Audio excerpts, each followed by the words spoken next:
let's do a Bible study. So grab your pencil pouch, your sticky notes, and your Bible, and let's get started. So this is day 2 of studying the book of Matthew, so let's open to Matthew.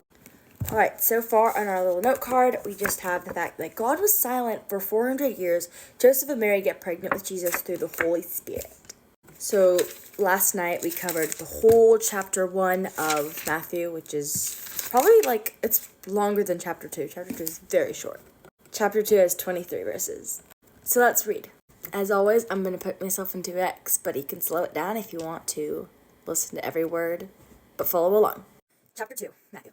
The Magi visit the Messiah. After Jesus was born in Bethlehem in Judea, during the time of the king Herod, Magi from the east came to Jerusalem and asked, "Where is the one who has been born king of the Jews?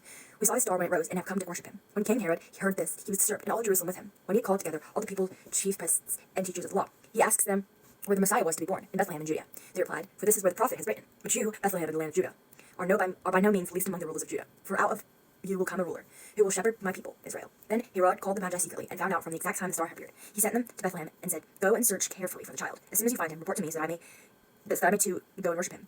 After they had heard the king, they went on their way, and the star they had seen, when it rose, went ahead of them until it stopped over the place where the child was. When they saw the star, they were overjoyed. On coming to the house, they saw the child with his mother Mary, and they bowed down and worshipped him. Then they opened their treasures and presented him with gifts of gold, frankincense, and myrrh. And having been warned in a dream not to go back to Herod, they returned to their country by another route, the escape route.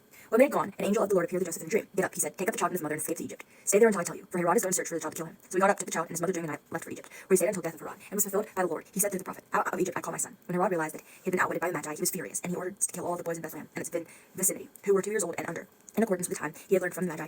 Then what was said through the prophet Jeremiah was fulfilled. A voice is heard in Ramah, weeping in great mourning, Rachel weeping for her children, refusing to be comforted, because they are no more. They returned to Nazareth. After Herod died, an angel of the Lord appeared in a dream to Joseph in Egypt, and said, "Get up, take the child and his mother, and go to the land of Israel. For those who were trying to take the child's life are dead." So he got up, took the child and his mother, and went to the land of Israel. But when he heard that Archelaus was reigning in Judea in place of his father Herod, he was afraid to go there. Having been warned in a dream, he withdrew to the district of Galilee, and he went till he lived in a town called Nazareth. So was fulfilled with what was said through the prophet, that he would be called a Nazarene. Okay, so that was kind of long. Well, yeah. It felt longer than it looks. I got a lot of words that were hard to pronounce, and so I'm sorry if I pronounced any wrong, but I am gonna go through it in my head now. Kind of when I'm reading, I don't always think about what I'm reading, so I kind of have to reread stuff, but I'm gonna reread it now. The first thing I was definitely seeing is that Joseph really listened to God.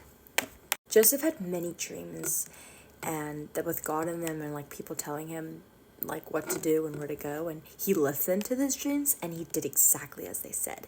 And because he listened, his son didn't get killed.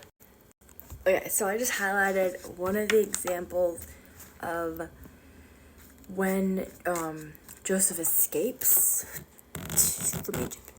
But there are many examples within chapter 2, but I just did this one because that one's the most, just the best one that I could find. So the highlighted verse says, "When they had gone, an angel of the Lord appeared to Joseph in a dream. 'Get up,' he said, 'take the child and his mother and escape to Egypt. Stay there until I tell you, for Herod is going to search for the child to kill him.'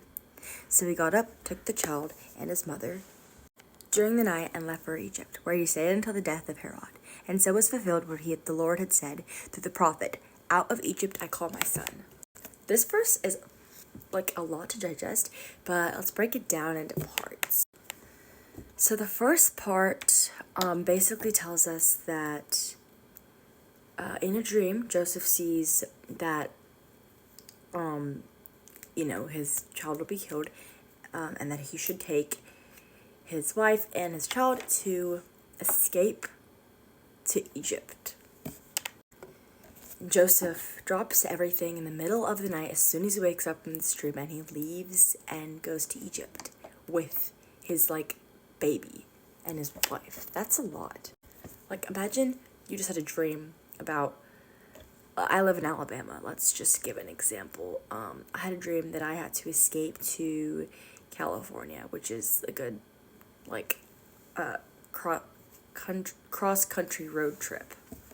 But I had this dream, and I just dropped everything and let go of everything that I have here. Back then, that was what they did, but today, that would be super hard, and I feel like I would not be able to make that decision as quick as Joseph did, and that's the way that we should remember Joseph. He was really good at listening. Going back to Matthew 1, verse 18 through 25, it says that there are no unimportant parts in the Bible. Well, that's what it's telling us. He played a small part in the story. Really, you don't talk about Joseph a lot, but you do see that he does a lot. Without him, nothing would have happened the way that it did. So on my little sticky note, I wrote that God comes to Joseph in dreams many times. Each time, Joseph listens to God and drops all he has. Joseph sees that God has a plan, and so should we. So Joseph is looking, and he sees that God has a plan. He sees that whatever God's saying is really actually working, and God's plan is true, and that he should listen to God's plan.